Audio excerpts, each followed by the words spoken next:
UFC Vegas 76. This is the weigh-in recap show, full card predictions, and the betting breakdown on the road edition. Obviously, you guys see I'm not in my normal studio. Make sure you guys smash that like button. If you're new to the channel, subscribe. Turn the post notifications on and make sure to share the video as well. Since I'm out of town, there's no fight companion for this card tomorrow, but don't worry. Next week, UFC 290, I'm back with the Heat full card fight companion for that pay-per-view event. But let's get into this card here. Let's check out the fighters on the scales. Let's see how everybody's looking. First fight of the night, we got Alexandr Romanov, Blagoy, Ivanov. My pick throughout the week has been Blagoy. I've talked about Romanov showing up fat, out of shape, and gassing. Blagoy is extremely hard to finish. My pick is Romanov still, because as I pull up the scales, you guys are going to say, AJ, you called it. Romanov looks extremely fat. And you're going to be like, oh, but Blagoy's fat too. Okay, his whole run, he's fat. Romanov lost a lot of weight at some point, and he was in the 230s. Now he's 264.5. There's Blagoy on the scale. He does look, fairly weathered and old, but I'm telling you, he's a dog, and this is a hard stylistic matchup for Romanov. Romanov is a bullying type of wrestler who's super dominant from the top. Ivanov is a combat sambo champ, and he's super experienced, and I'm telling you, that frame, 264.5, Romanov is the one that pretty much quit against Volkov after failing one takedown and was completely gassed in 2 minutes. He's in big trouble here against Blagoy. I'm going Blagoy by TKO. There's the face-off. Sure, it looks menacing for Alexandr Romanov on the scale, a little bit taller, staring him down. But Blagoy's a guy that's proven he can go long. He's got a shitload of experience in the game, and I really feel like he's going to TKO Alexandr Romanov in the second or third round. I'd be shocked to see Romanov bully a Blagoy and strangle him in a round. Romanov's got a round of cardio, and when Blagoy survives it, he's all live for the finish. So Blagoy for the win. Odds have him as a dog. He's sitting at plus 115. I like the plus 115 line. I called Blagoy the dog lock of the week, and I mentioned Romanov showing up. If he's 250 or below, I'm worried about this fight. Now at 264, I think this is Blagoy's big chance here. He's going to upset Romanov. Romanov is the favorite, minus 135. Give me dog money. Give me Blagoy. I am going to officially call TKO. I like second or third round TKO. TKO overall is plus 550. Blagoy by sub is plus 800, so if you want to go on the safer side, because maybe he strangles an exhausted Romanov, it'd be plus 275, but I'm feeling that TKO, plus 550, TKO, Blagoy Ivanov, official pick. We got dog lock of the night to start the card off. I love it. We're starting it off with fire right away, and I think that Blagoy's going to come through for us, man. Romanov showed up fat. I'm grateful that he did, because now it gives me my confidence on the Ivanov side. Ivanov for the finish, dog lock. Let's keep running up. Second fight on the card is Ivana Petrović versus Luana Carolina. I've been picking Petrović, but, rather not confidently. It's a fight between a debuting woman and, a kind of 50-50 chick in Luana. Tough out, Luana's, for all the girls she faces off with. It's going to be about, can Petrović fight with an intelligent enough game plan, landing the takedowns, finding herself on top. Carolina, as bad technically as she looks in the stand-up department, she's going to be faster than Petrović in the striking. So Petrović has been the pick throughout the week. We will look at the scales and see if, there's any momentum shift for us here. There is Luana Carolina. Looks like Luana. There is Ivana Petrović. Looks like Petrović does. And then scrolling down, we got the face-off between these two ladies. I like Petrović because she's a little bit larger than Carolina. I really think that is going to aid her to bully her in the grappling. I'm going to go Petrović by a unanimous decision, and I expect a good amount of wrestling and top control to lead the way and get her the win ultimately. As far as the odds, no bet for me on this one, but it is 2-1, minus 220 for Ivana, and then Carolina plus 185 as an underdog. Have a feeling this fight's going a bit long here. I think something you could potentially look at over 2.5 as maybe a parlay extension, though I like a different ladies fight as an over a little bit more. Ultimately, though, I feel like these girls are going long. I'm going with the favorite Ivana as the official prediction. This is not a betting fight for me. Plus 155 for Ivana Petrović by decision. Give me Petrović. Give me win. I'm going to say decision for using her grappling advantage over, I'm going to say unorthodox, maybe a little bit herky-jerky and awkward, Luana Carolina. Petrovic's got this thing. We're riding with her. Next up, we have Guram Kutateladze versus Elves Brener. Give me the Guram side, and I don't think this fight is going to be all that close. He should bully Brener here. I do feel like Brener looked a little bit sucked out on the scales. Let's pull up the scales here. Let's check them out. All right, so right here we have Brener. He looks shredded. He looks ready to go. He looks in great shape. Maybe a little bit sucked out in his face, but, in the weigh-in video versus the picture, he looks better in the picture. In the video, he looked a little more drained out. There's Guram shredded to the gonads, pretty much no body fat on the man. And then pretty badass face-off. I like the headdress for Elves Brener. That's not going to save him in the cage.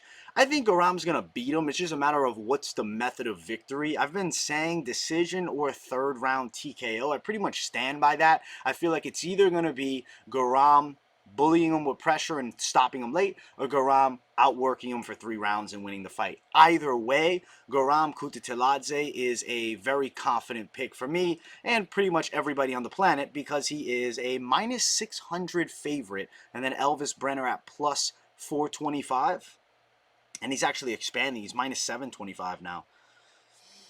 I don't really love the idea of touching props because, like I said, if you want to just risk it all and go Guram round 3 TKO, you get plus 600, but I can't tell you guys it's an absolute lock. There's no locks in fighting, but you know what I'm saying.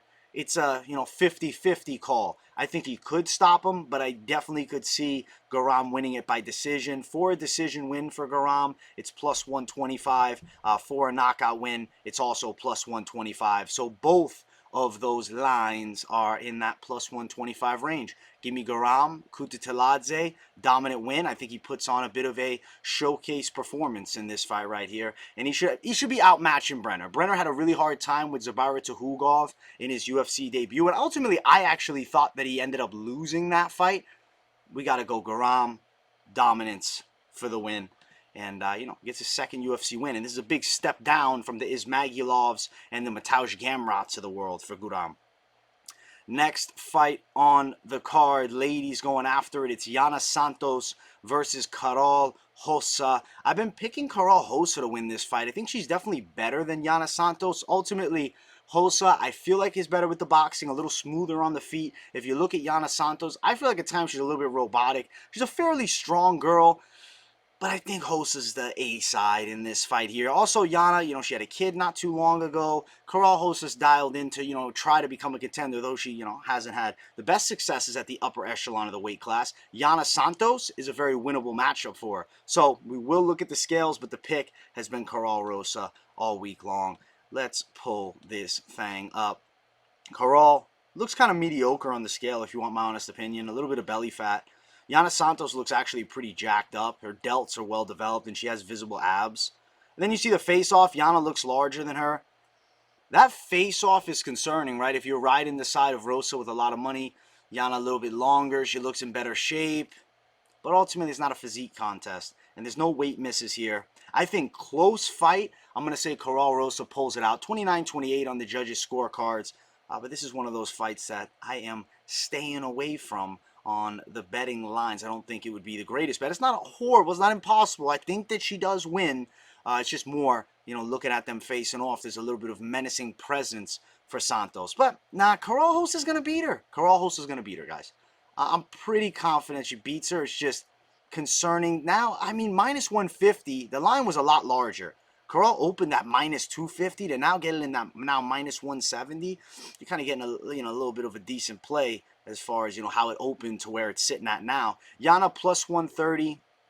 I guess Rosa's really not crazy as far as a play. It's just I didn't love her look on the scale nor at the face-off. She is in her prime, where I think Yana might be dipping out of her prime.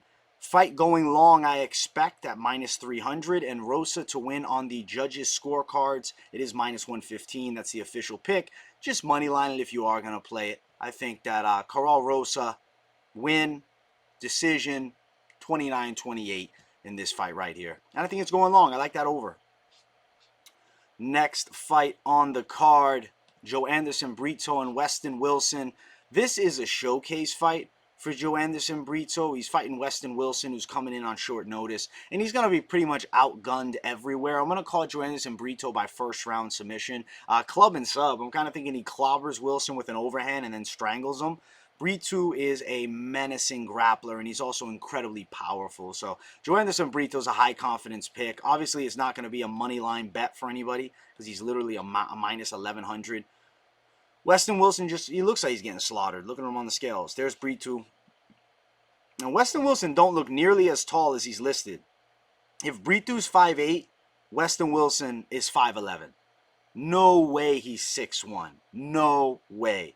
Brito, annihilation, under a round and a half is a good play. This is going to be a dominant fight for Brito. I don't see this as any bit competitive. I'm calling it first round stoppage.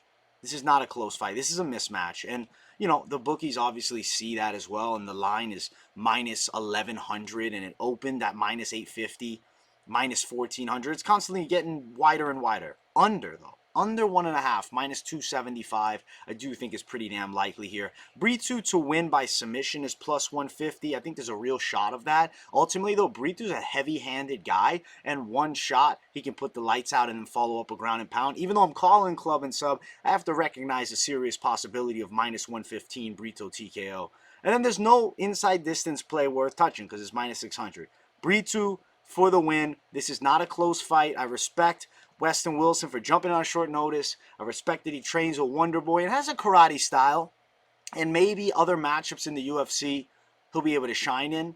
But Joanderson Brito is going to hurt him. Brito for the win. First round. I will call sub. But like I said, I do think knockout is also live here.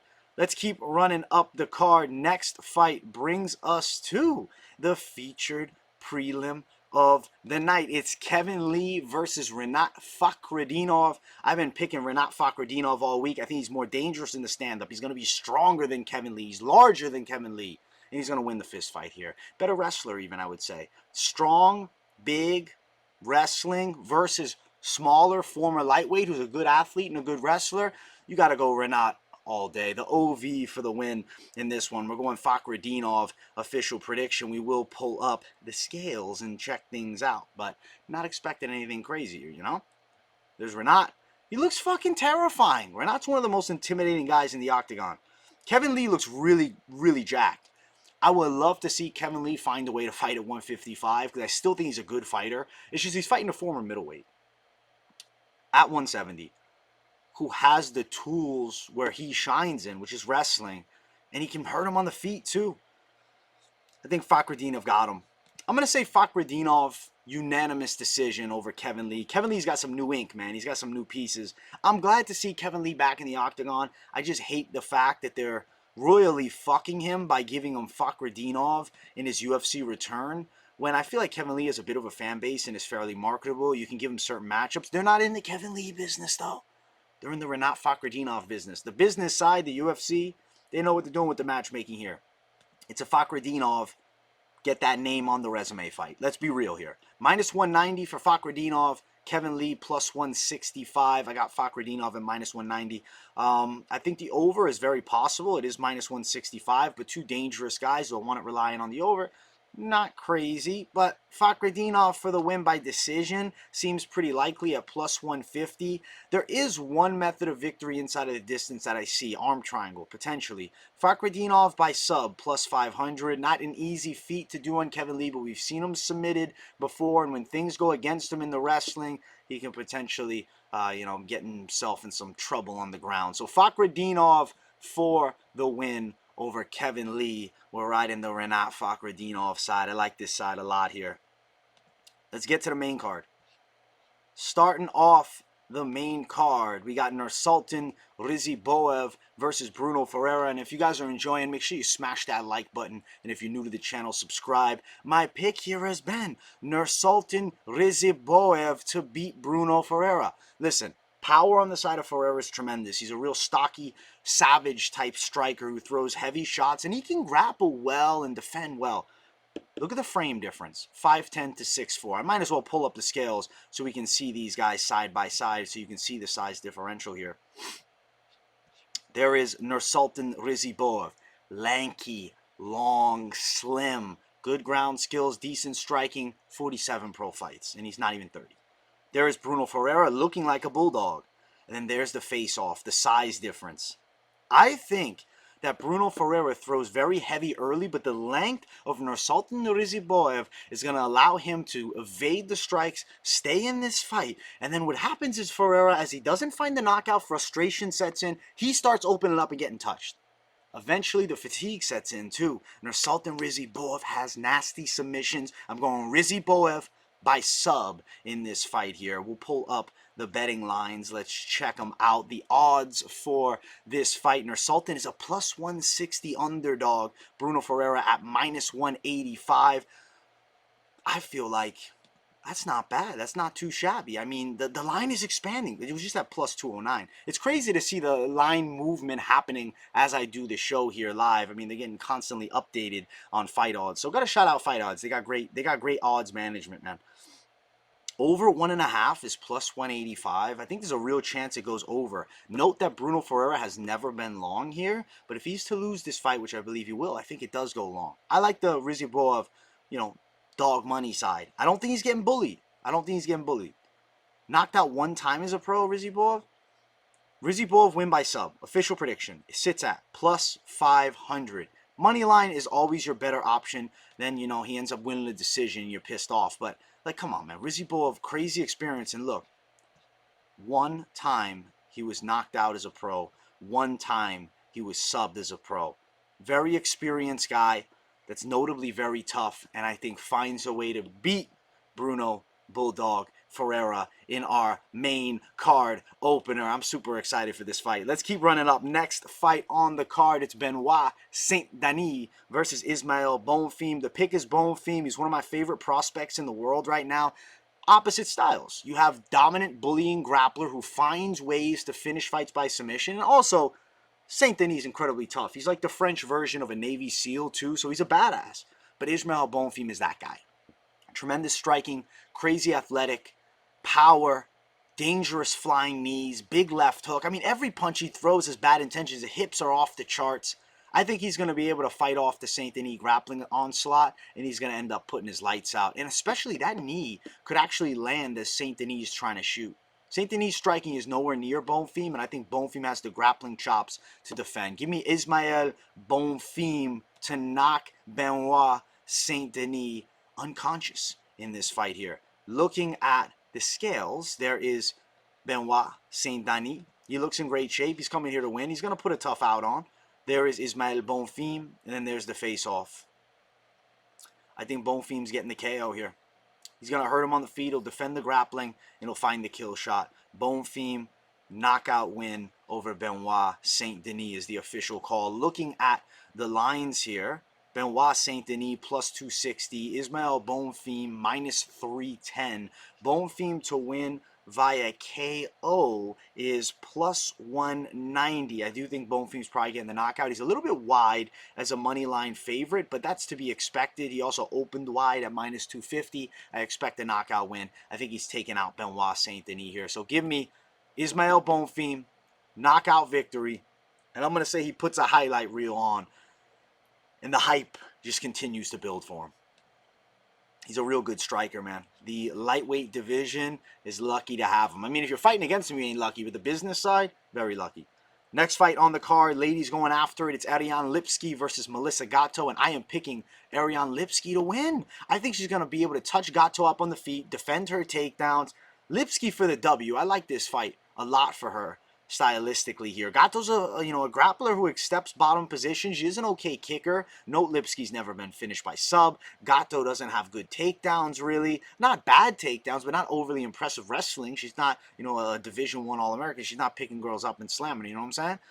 Lipski's going to be able to fight those takedown attempts off and beat her up on the feet. I like Lipski to win. I'll pull up the odds first, but I was going to say, I touch just money line. I wouldn't go chasing a prop here.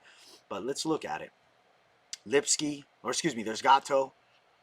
There is Lipski. Both girls look good. Then there's a face-off I think Lipski's got her, guys.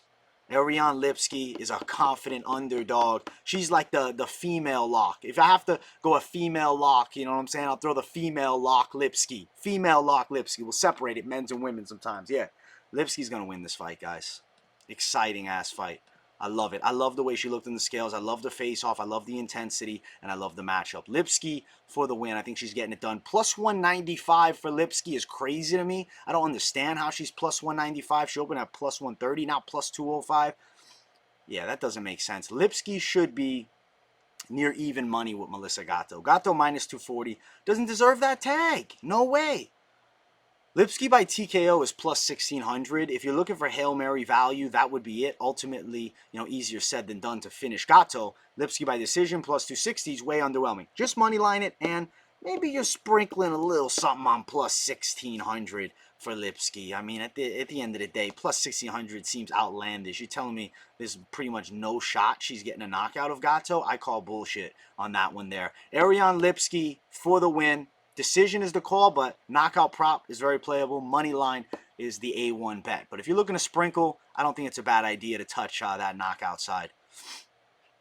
Next fight on the card brings us to the featured bout of the night. It's Max Griffin versus Michael Morales. I'm picking Michael Morales to pull it off against a game Max Griffin. Very difficult fight. I say he wins it on the judges' scorecards. Both guys very skilled. Like, Max Griffin's good. He's got nice stand-up, very good lateral movement. He's pretty fast. He shoots takedowns well. Morales has got a little bit of that length edge. He's a little quicker. He's got the youth on his side. I feel like he could also outwork Griffin in the clinch and in the grappling. I'm very interested to see, because for Michael Morales, this is the fight that shifts him to the next level of his mixed martial arts career. This is Max Griffin, who is realistically a top-tier gatekeeper. And, you know, it's not to shit on Max Griffin. I think Max Griffin's a very solid fighter.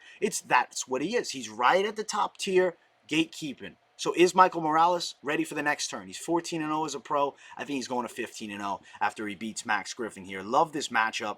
Looking at the scales for these savages here, Morales looks very young in his face, but great shape, good build, savage tats.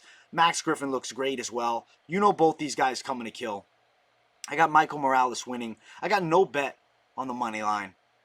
I think Morales wins it, but I don't, you know, love throwing down minus 240 to bet against a guy as game as Max Griffin. Max Griffin plus 205. Looking at the fight to start, maybe? Fight to start round 2, minus 450. Fight to start round 3, minus 190.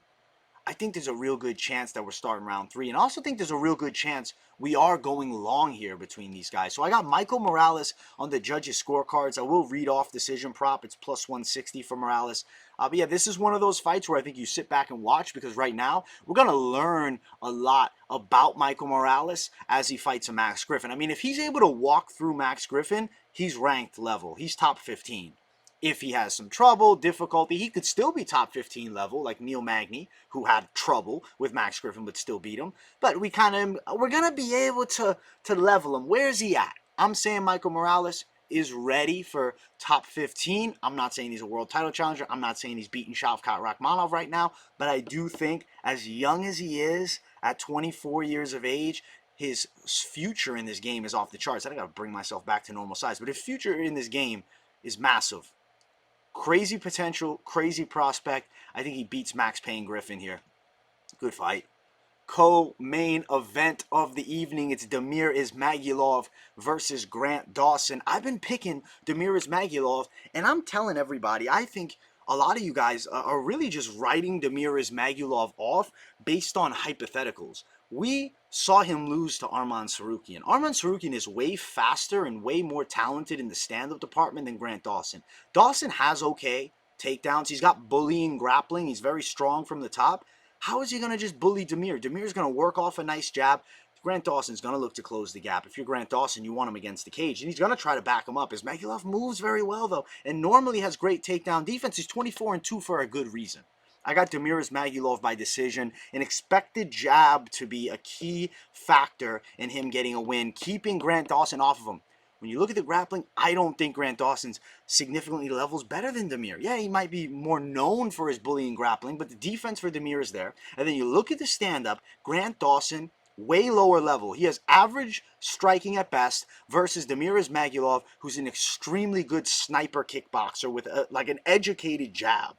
Give me the guy with the educated jab. Give me Damir Ismagulov. Give me the OV for the win. You guys know I'm confident in my guy Damir Ismagulov. Now, I will give Grant Dawson credit where his due. He's shredded as fuck on the scales, and he looks ready to fight.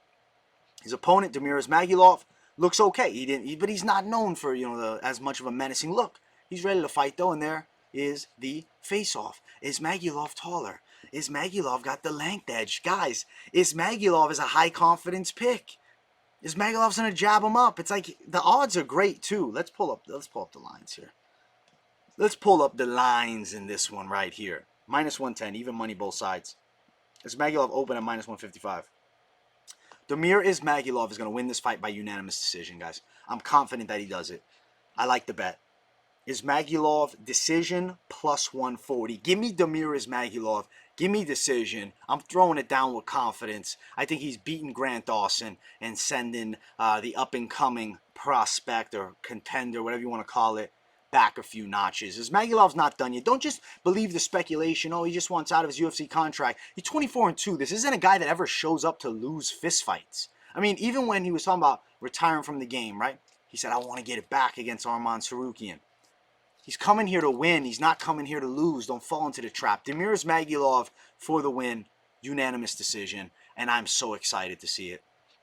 Main event of the evening. It's Sean Strickland versus Abus Magomedov. The pick has been Sean Strickland all week. Magomedov early is going to look good with his sniper. Striking, he kind of actually strikes similar to Ismagulov a little bit. There's comparabilities for sure. Difference is Magomedov does mix in takedowns a little better. What you're going to notice, though, is Sean Strickland's got the nasty takedown defense. He's also a jiu-jitsu black belt. He's not a guy that's getting bullied on the floor. Sean Strickland is going to be there for the long haul. Abus Magomedov early, I think, finds success. Strickland starts finding his shots in the second and third and wins it on the judges' scorecards. 3-2, 4-1. I see a really competitive fight between these two, but one of which Sean Strickland is able to perform and win. I'm actually stoked to see this level of matchup here. I know Abus Magomedov is unranked. He's fighting Sean Strickland, who, with a win here, it's kind of hard to deny he's right in the mix with Israel Adesanya at the top, like getting a title shot. Jared Cannonier, obviously split decision, lost to Cannonier, but many felt that he won that fight. Robert Whittaker now fighting Trekas. If Whittaker then beats Trekas, Sean Strickland wins this fight, he's right in the mix. He's top tier for sure. And I'd love to see him and Adesanya, not just for the fight. I'm not going to lie to you. The pre-fight antics of Sean Strickland, the back and forth bullshit and banter, the arguments they're going to get into is must watch. So I am very stoked at the high possibility of seeing those two face off in 2024. I think Sean Strickland's beaten Abus Magomedov. He hasn't shown me anything yet in UFC. Yeah, he's got good stand-up, nasty kicker, good puncher, mixes in takedowns well. He has great athleticism. But Sean Strickland's a high-level stand-up fighter. He's got very good ground skills that he doesn't rarely show because he likes knocking people out. And regardless of him getting slept by Alex Pereira, he's got a good chin and he's got the balls to go train with the man that put him to sleep. That, to me, even earns points. Sean Strickland for the W. Pereira was actually talking about how Magomedov dodged sparring between those two. Who knows the truth of that, but I kind of believe Pereira. But do I blame Magomedov for not trying to spar Alex Pereira? No, because the dude is 100% at all times. And if he hits you, he can literally end you in one shot. Sean Strickland beats Abus Magomedov and puts it on, baby. I'm excited. I'm ready for Sean Strickland. Let's look at the scales here. There is Abus. Looks pretty good. Looks pretty good. He's 1-0 in the UFC. He beat Stoltzfus. Sean Strickland's been around forever. Give me the vet. Give me the experience. The guy's a similar height. Sean Strickland shredded. You think he's coming to play around? Sean Strickland's coming because he knows he wins this fight. He's right in the mix at the top. I think this is going to be the best Sean Strickland maybe we ever see. Sean Strickland for the win. And I'm saying it's a unanimous decision. Odds for the fight, Sean Strickland sits at minus 170. Abus sitting at plus 145. I like Strickland to win it. Minus 170. Actually, it just dropped to minus 148. Minus 150 or less, Strickland is a playable bet. I do think it goes over 2.5 here at minus 210. Minus 150 for over 3.5 rounds. Something to note as well. Strickland to win by decision is my official call. Not telling you to play this bet. it is plus 185 for that Sean Strickland decision side. I got Strickland doing it. I think he's got better hands than Magomedov, especially from the close range. He's going to be able to walk him down and land. Height is pretty similar between these two. Reach is not far off. is not just going to be able to pick him apart from the outside. He's not going to front kick him in the face and just drop him, putting his toe in his mouth like he did to Stutzfus. Different level. This is a huge step up in competition for Magomedov. Serious step up. Sean Strickland's been in there against savages. Nasruddin Imavov last time out, who he fought. Short notice, and he was able to walk him down and beat him over 5 rounds. And I'm telling you, Nasruddin Imavov is a nasty prospect in that top 15. So Sean Strickland for the win. He beats Magomedov. UFC Vegas 76 bringing the heat. But we're not done just yet because we got to talk a little bit about some parlays. Let's make a little something with these parlays. All right. So I want to throw a little bit of value at you.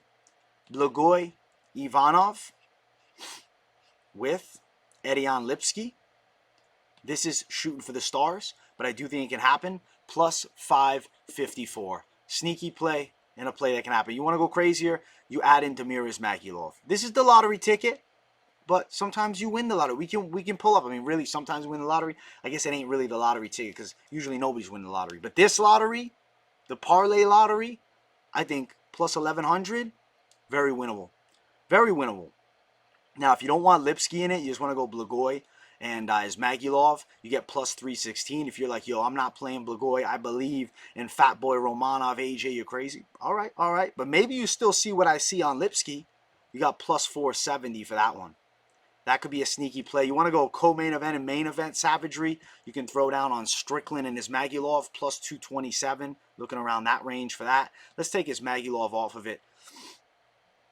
All right, so we got the Rosa fight. I've told you guys I like the over in this fight here. Joanderson, Brito, I like the under in this fight right here. A little over-under action for these two. And then you could throw in the side. I know he's wide, but Guram Kutateladze still brings you to plus 100. And then you add in a Fakhretdinov, and you're sitting at plus 200 now for that.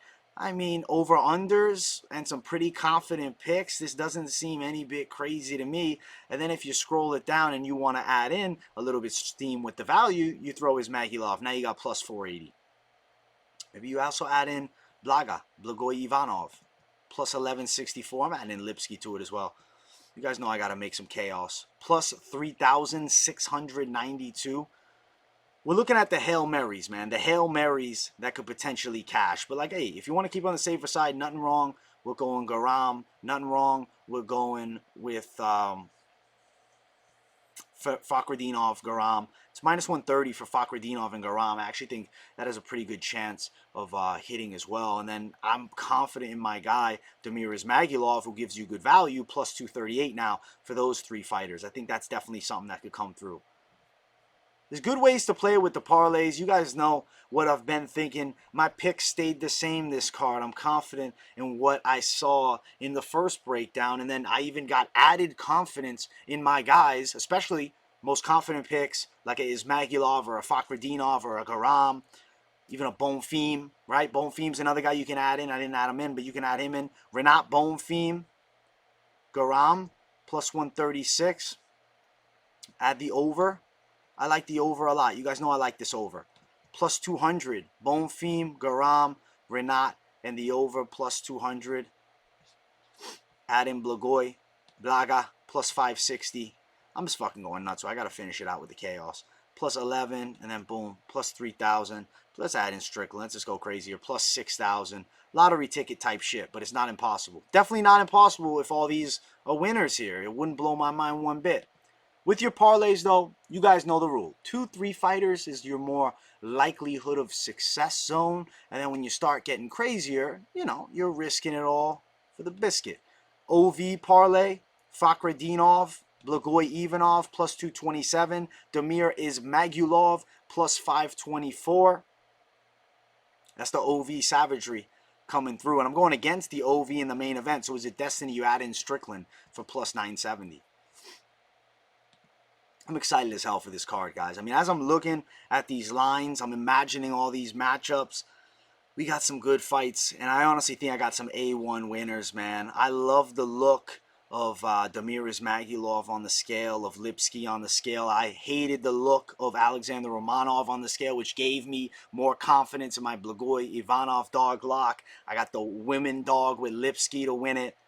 A lot of good things come in this card, guys. I'm stoked.